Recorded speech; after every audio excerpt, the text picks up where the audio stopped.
I believe you've been having a terrific time with me on Expose with Tony Akinyemi. We have great resources that will bless your life available to you on healthy living and many other life subjects. We have various platforms where you can obtain material for your blessing. You can obtain some of our work, our books, particularly on Amazon.com. How to Regain and Retain Your Health is a book title that I highly recommend.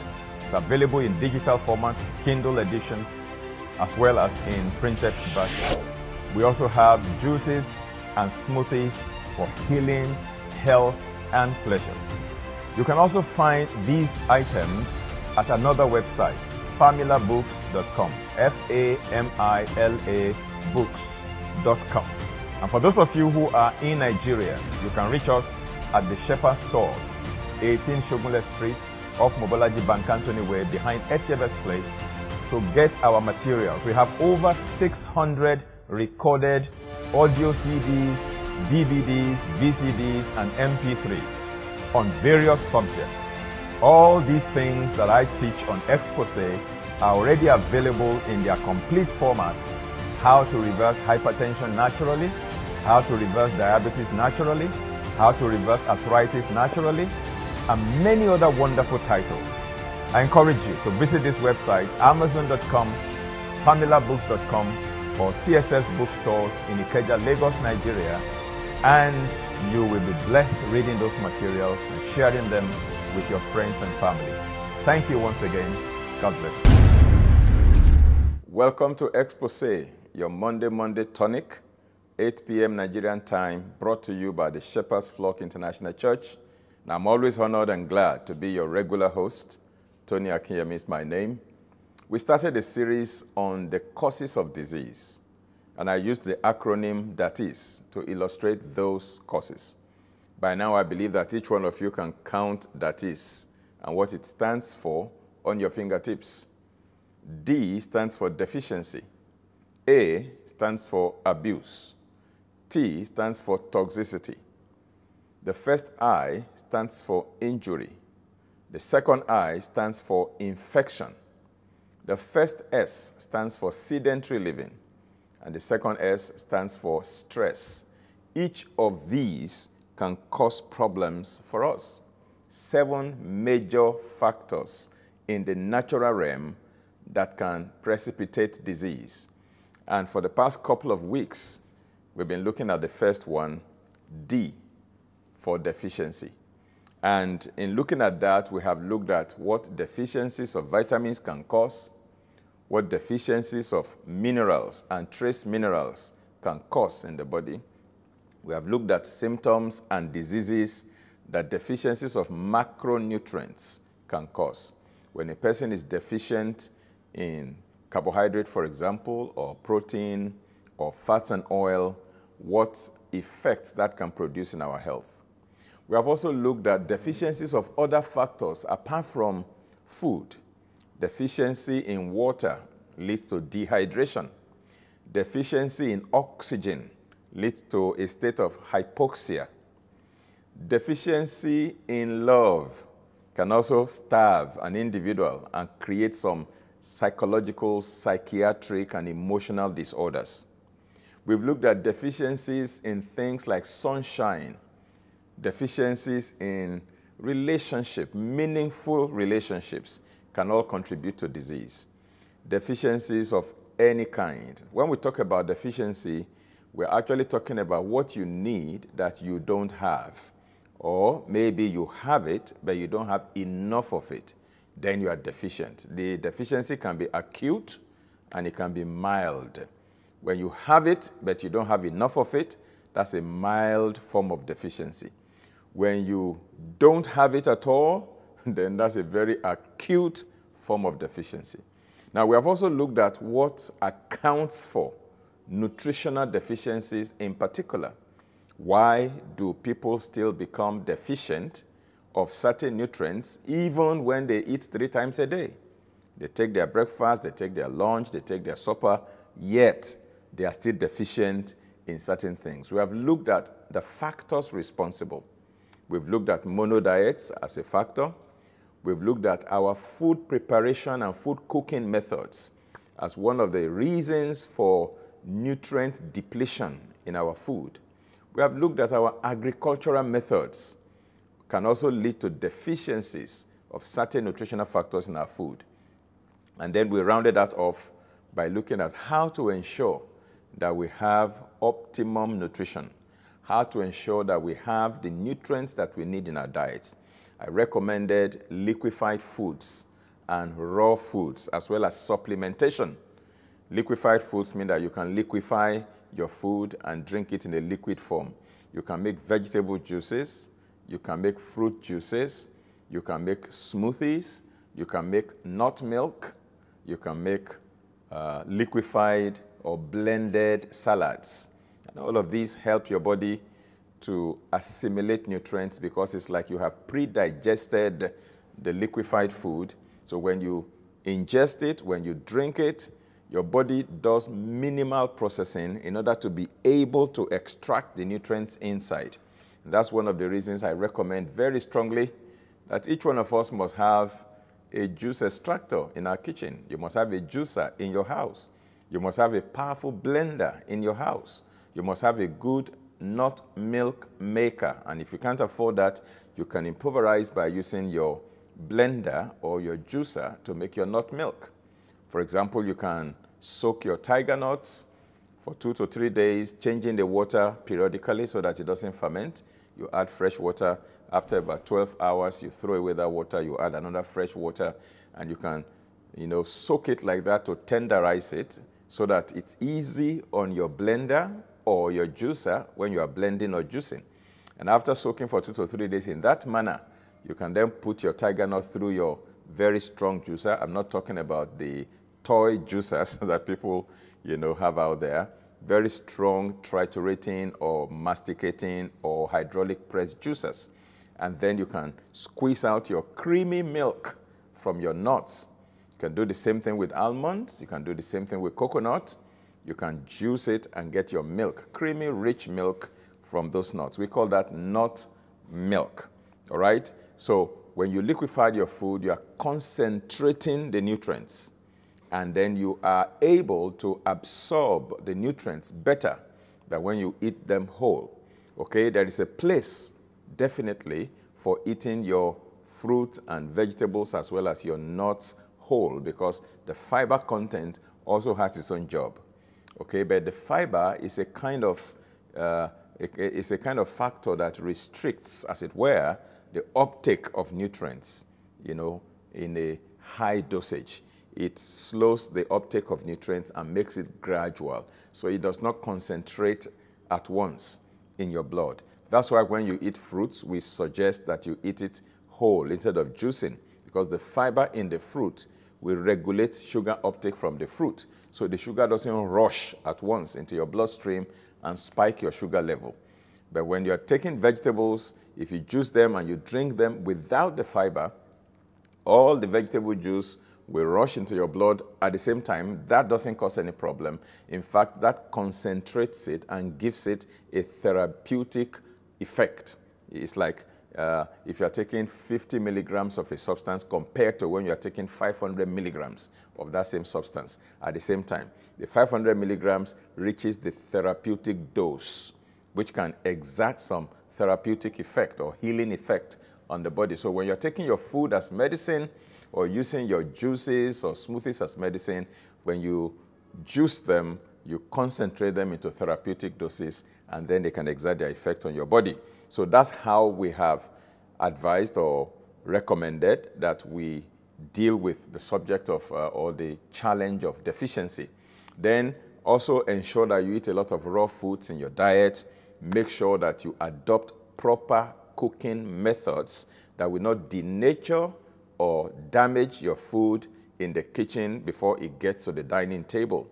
We also suggested that you eat organic as much as possible. Where all is said and done and you still don't have the full complement of all the nutrients needed for optimum health, then you can resort to supplementation. In other words, you can use supplements. And there are some fantastic supplements out there, even though there are many of them that are not worth your time and your money. But there are very good supplements out there.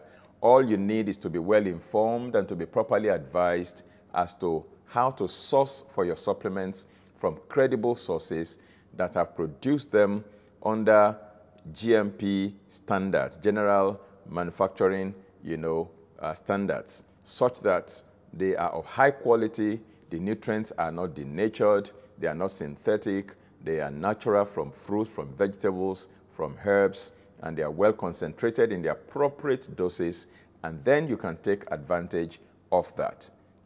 So supplementation is important, and we have recommended supplements like B12, B6, folic acid, like vitamin D3, vitamin C, zinc, as well as omega-3 oil, essential fatty acids, and sometimes essential amino acids, particularly also in the class of minerals, antioxidant minerals, and trace minerals, which are the things that people are typically deficient in. And for every one mineral or trace mineral that you are deficient in, like we said in earlier episodes, you can come up with about 9 different disease symptoms, and you don't want that to happen.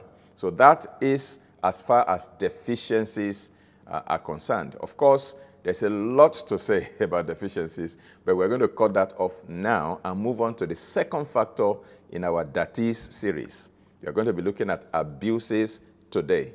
Don't go away. I'll be back after this short break. I believe you've been having a terrific time with me on Expose with Tony Akinyemi. We have great resources that will bless your life available to you on healthy living and many other life subjects. We have various platforms where you can obtain materials for your blessing. You can obtain some of our work, our books, particularly on Amazon.com.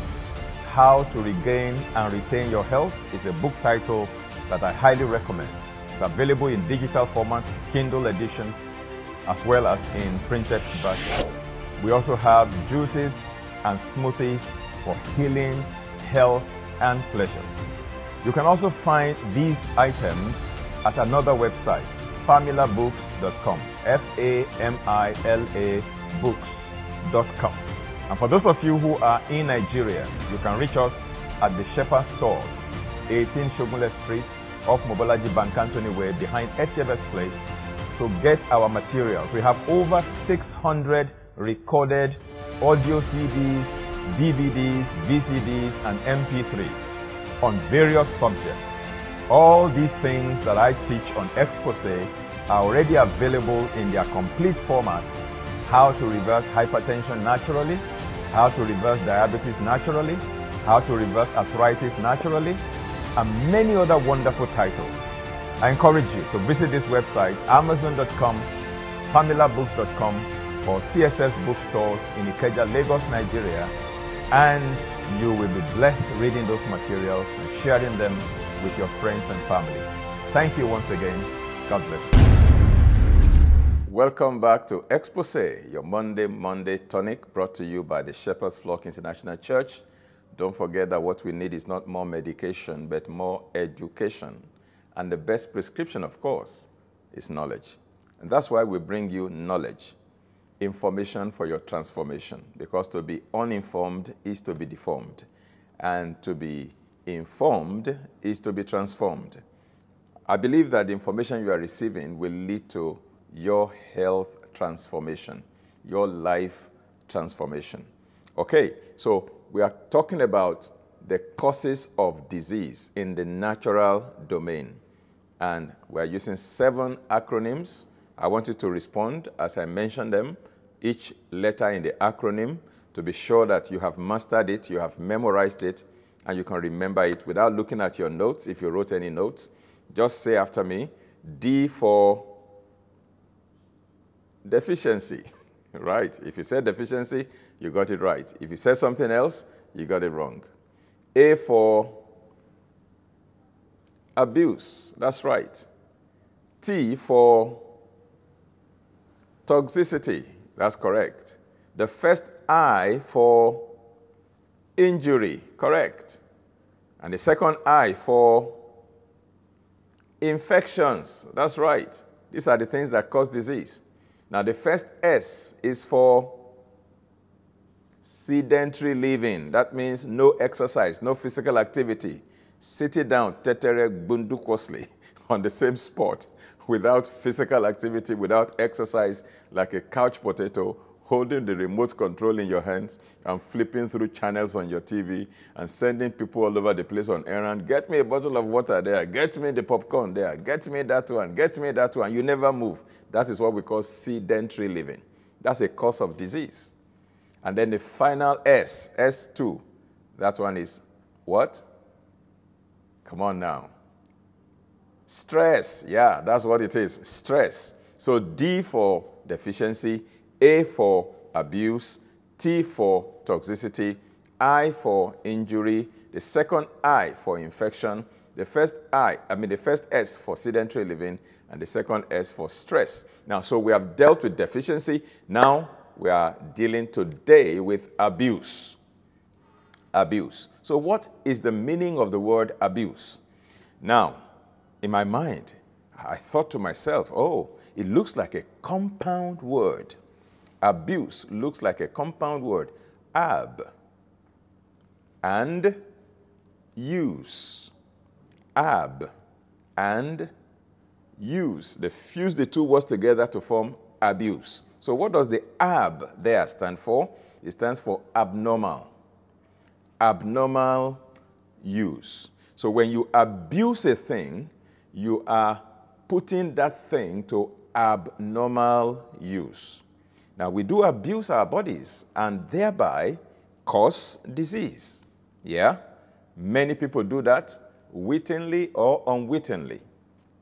Either they know it or they don't even realize it. It doesn't really matter. If you abuse your body may break down. Now, the human body could be a little bit vengeful. What do I mean by that? If you maltreat your body will maltreat you. Now, you are not your body. Your body is just the house that you are living in. You see, man is a tripartite being.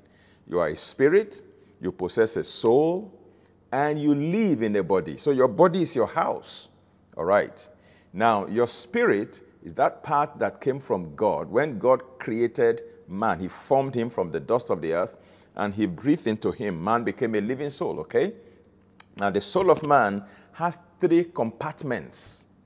You have your will that you exercise when you make decisions and choices. You are exercising your will because you're a free moral agent.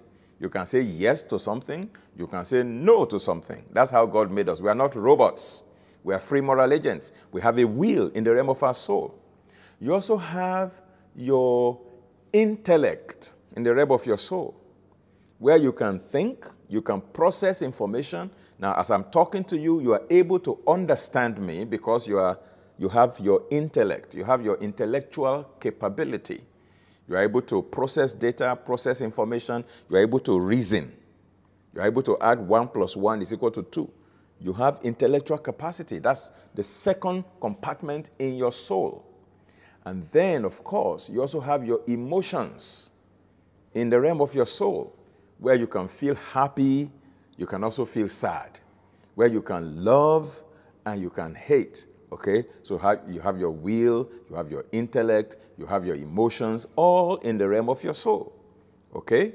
Now, you also have your body, your physical body. That is the one that you can see. Everybody can see it. So when I look at you and I say, oh, this is Tony, or this is Iyabo, or this is Janet, or this is Michael, I am identifying that individual by the physical body that is recognizable, that is visible, that is tangible. I can touch you, I can hear you, I can see you, okay? That is the physical dimension of you.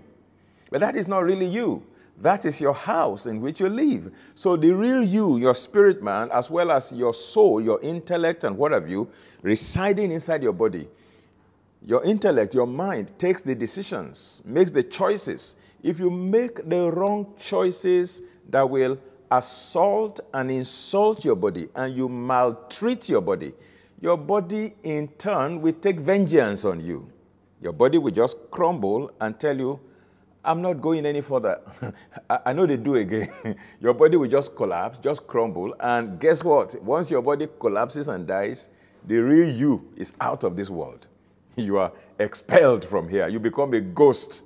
You are no longer allowed to stay and function in this realm.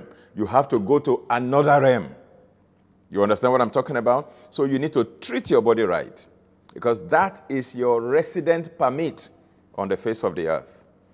If this body should go under, you, the real you on the inside, will have to go elsewhere into another realm, to heaven, or maybe to hell, for those who are not, believers in God, who don't have a relationship with God, who are not born again.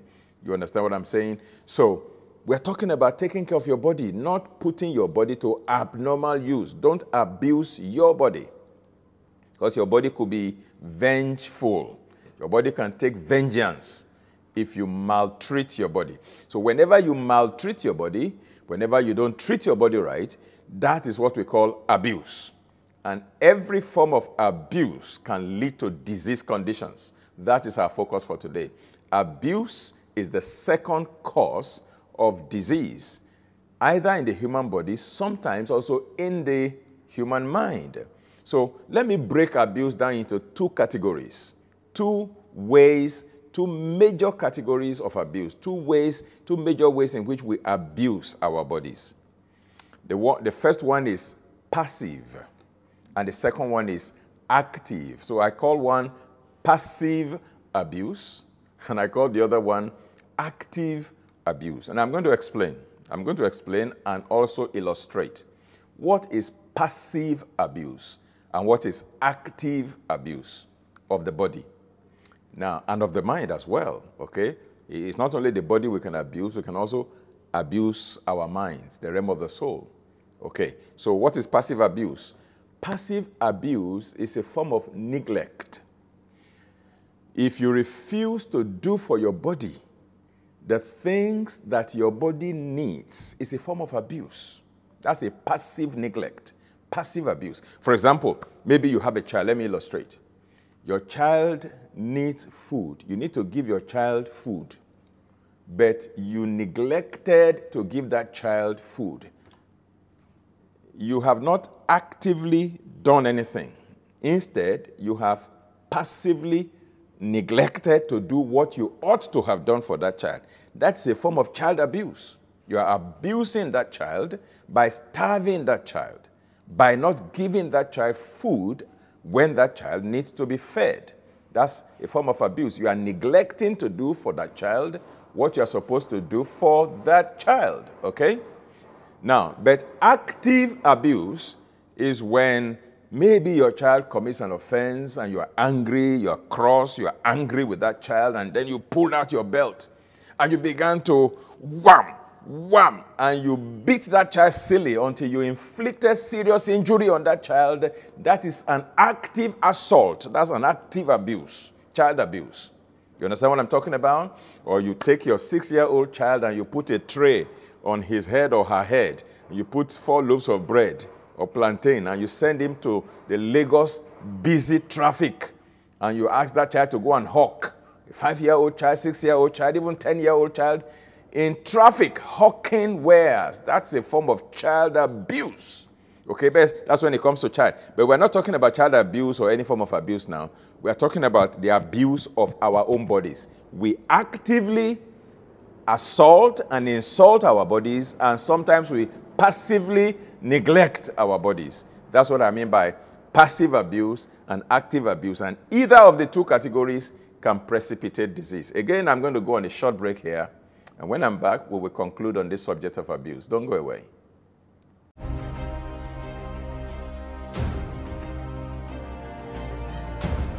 Life is a game board.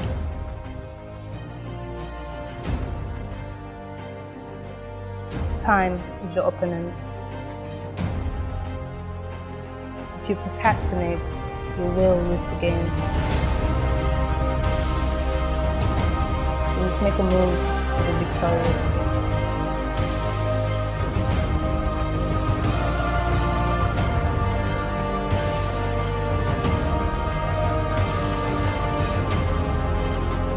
that move is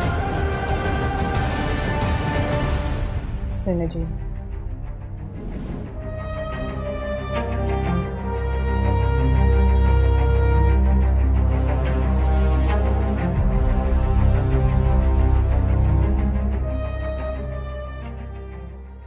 All right, you're welcome back to Expose, and I'm your regular host, Tony Akinyemi. Again, I'd like to begin by reminding you that what we need is not more medication, but more education. Again, the best prescription is knowledge. And today we're looking at the second factor that can be responsible for causing diseases in our bodies and in our minds. We have dealt extensively with the subject of deficiencies, and by now I believe you're armed and equipped with information you need to properly nourish your body.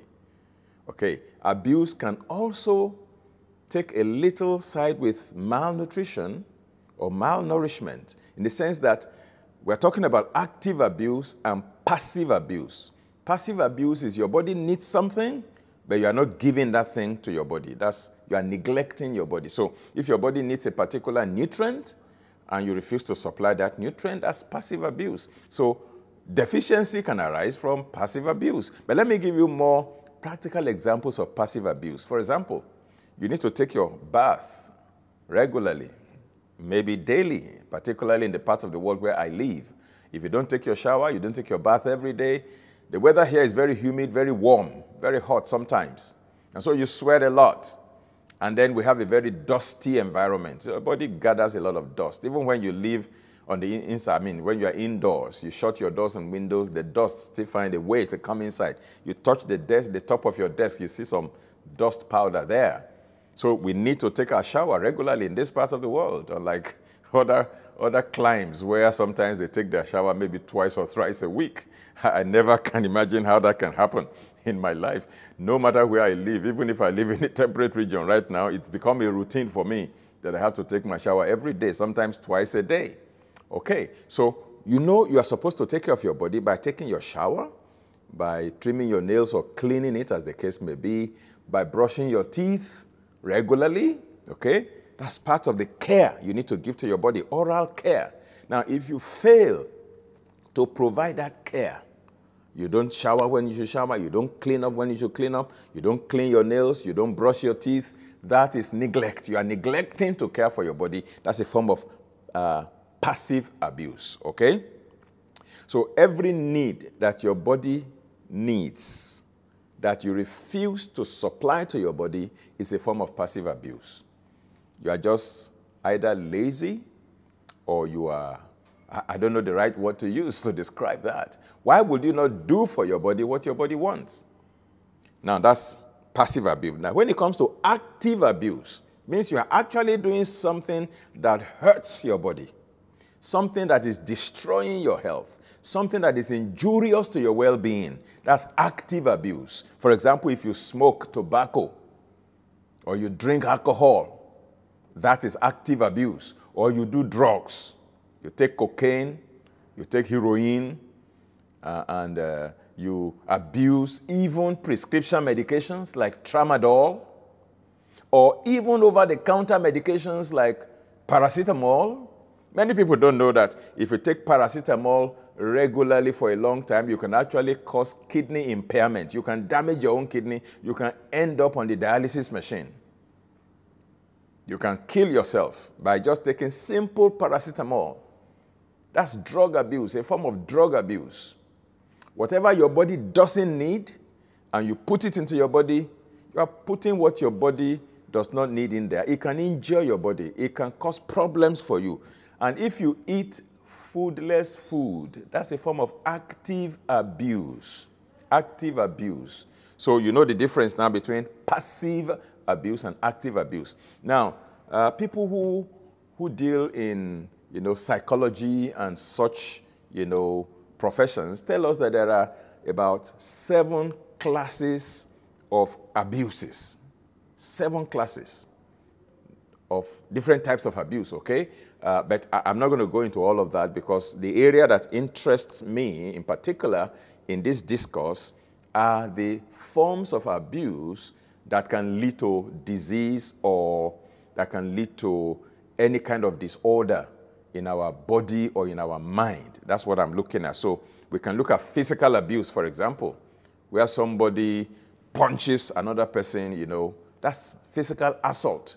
That can make somebody to lose their teeth, you know. It can cause fracture. It can injure somebody. It can make people to lose parts of their body, lose their eyes or what have you.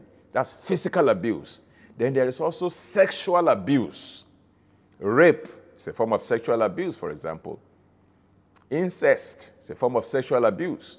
And in fact, in my mind, every form of sexual promiscuity, every form of sexual aberration is a form of abuse, sexual abuse. I mean, you have your spouse, and then you are cheating on your spouse. You're going out with another man or another woman out there. That's a form of sexual abuse, yeah? Or you are a lecturer, and you are taking advantage of your female student and having amorous relationship with them for whatever reason. That's a form of sexual abuse.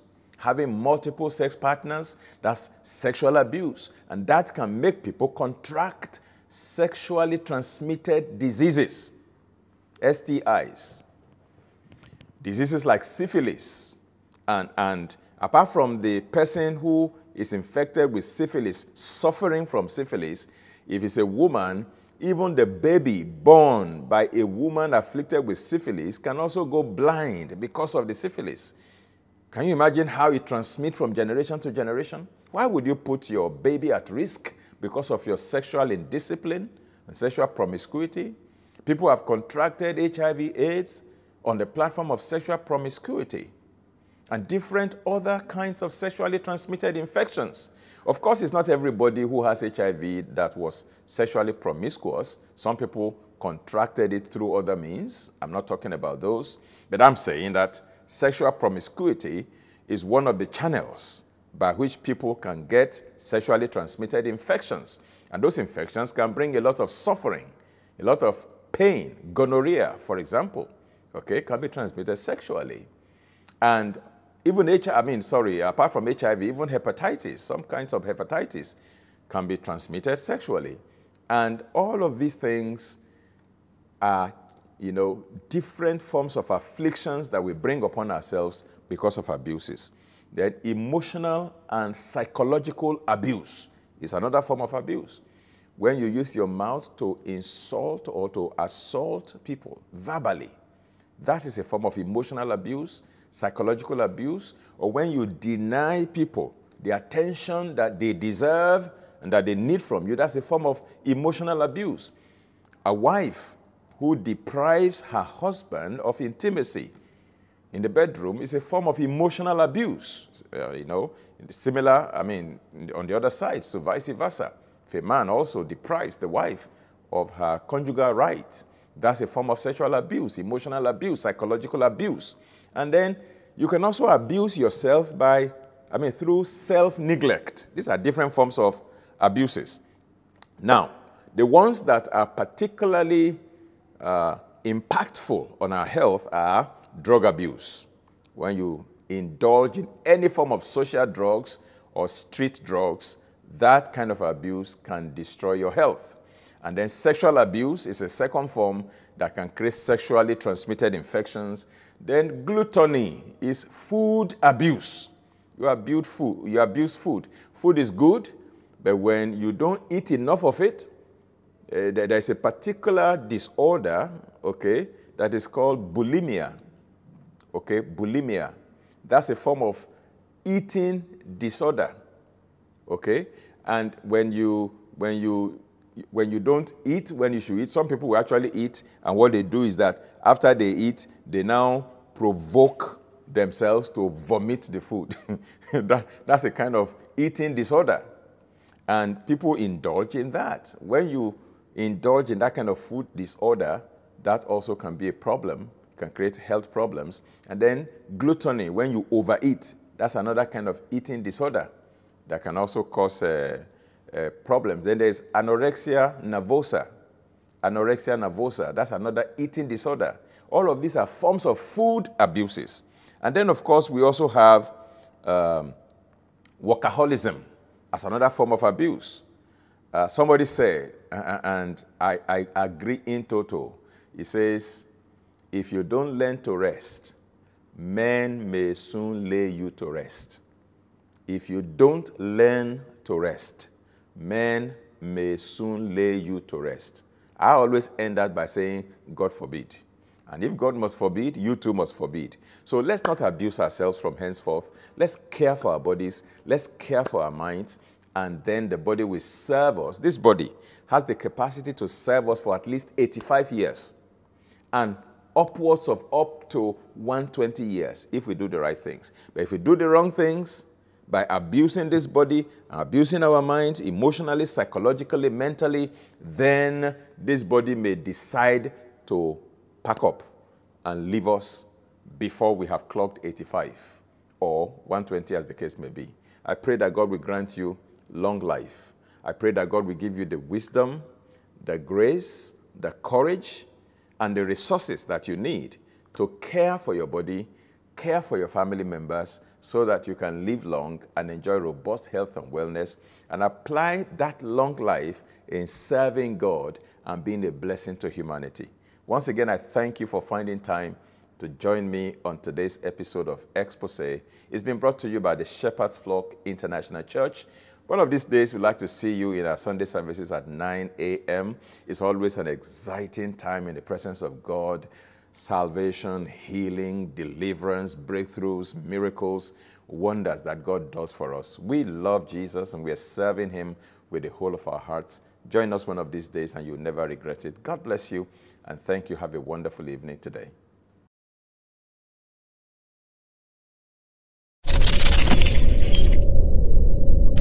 What we need is not more medication, but more education, because the best prescription is knowledge.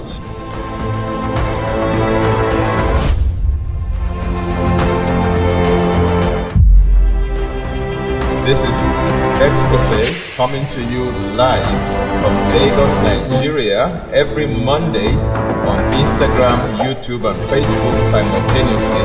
And I'm your regular host, Tony Akiyami. Don't forget, what we need is not more medication, but more education, because the best prescription is knowledge.